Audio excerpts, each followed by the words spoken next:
Hey everybody, Sean and Allison here from Spoken Garden, and today we're going to go over spring planting and why it's important.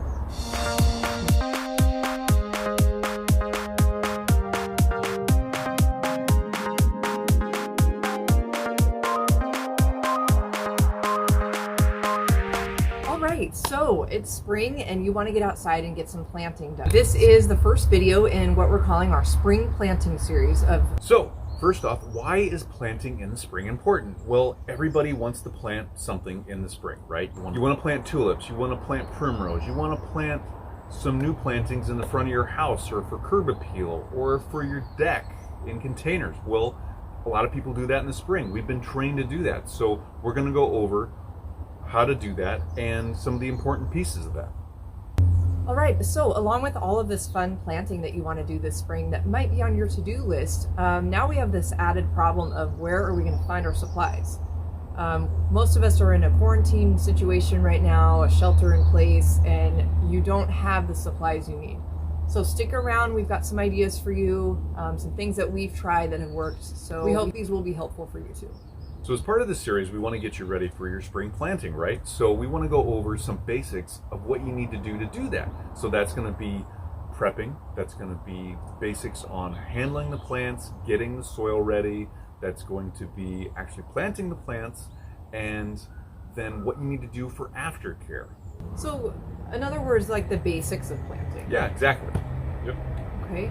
In another video, we're going to cover seed starting. So if you don't have your seeds, there are some things you can do to kind of find them. We'll cover what you need to do, the proper ways to start your seeds, and get them going. It'd be fun. Yeah, I'm excited to hear that Me one. too.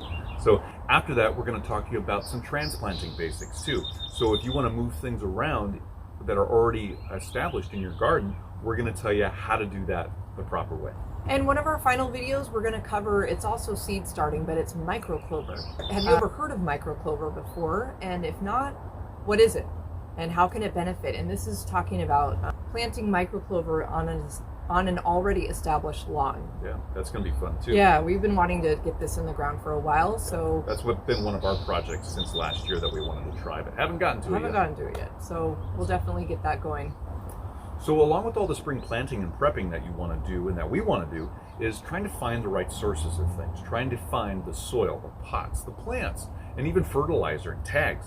Well, because of coronavirus, everything is really hard to get right now. Supplies are low, especially for food. For planting supplies, things are hard to get. Along with coronavirus and things going on in the world right now, you need all your supplies. You need to find those things. So things you can do that we found that we want to pass along to you is how to get these materials, how to make that happen. And one way to do that is to actually call your nurseries or find them online, contact them and ask them, are you open? What supplies do you have?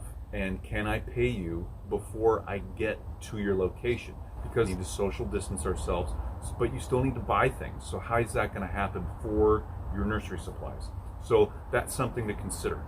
And if you're self-quarantining like we are, we haven't actually had contact with other people in almost 3, maybe 4 weeks now.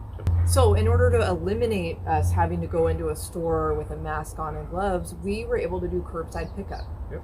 And so that's a great option. Yeah, we were able to call up our nursery. We paid over the phone for our supplies for pots, soil, seeds, and for starter plants. We drove in, they filled up the back of our truck with everything we bought, and we drove out, and there was no human contact. So you might be able to also have that available to you. Another option is just simply buying online and seeing if you can get Amazon to deliver what you need.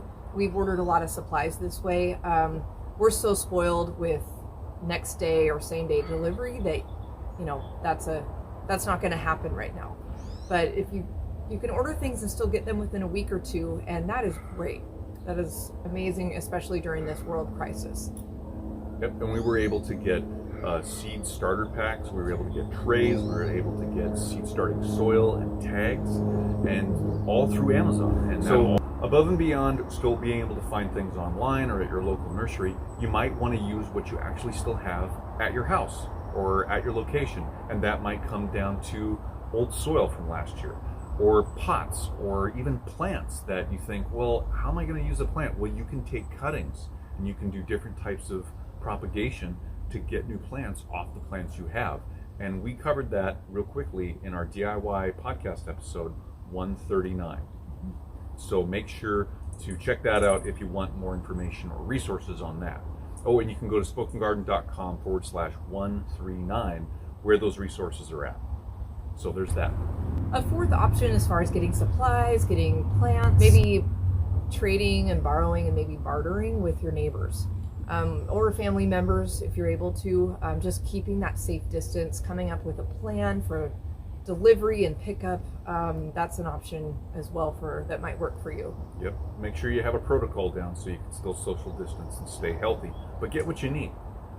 So all of these options are available to you. You just have to be creative and adapt a little bit right now. But what we want to do going forward is take all of these ideas, take all your supplies, and let's get them planted. Our spring planting series with a new video on one of these topics to help you get your garden in shape for the spring and summer. Yeah, we hope you're excited about it. We are. So that's all for this episode. Yeah, thanks for being here, you guys. And if you have any comments or want to tell us what you're actually going to be planting or plan to plant this spring, let us know in the comments below. And also give us a thumbs up. Hit that thumbs up button and let us know if we're doing a good job or not. And make sure to subscribe to our channel and you'll get our latest updates on our videos. Thank you again for being here and watching this episode, and stay tuned with our next episode, Spring Planting Series number 2, all about planting basics, prepping your soil, getting your supplies ready. It'll be a lot of fun. It's gonna be awesome. Yeah. Hey, until then, thanks you guys. Bye. Bye-bye.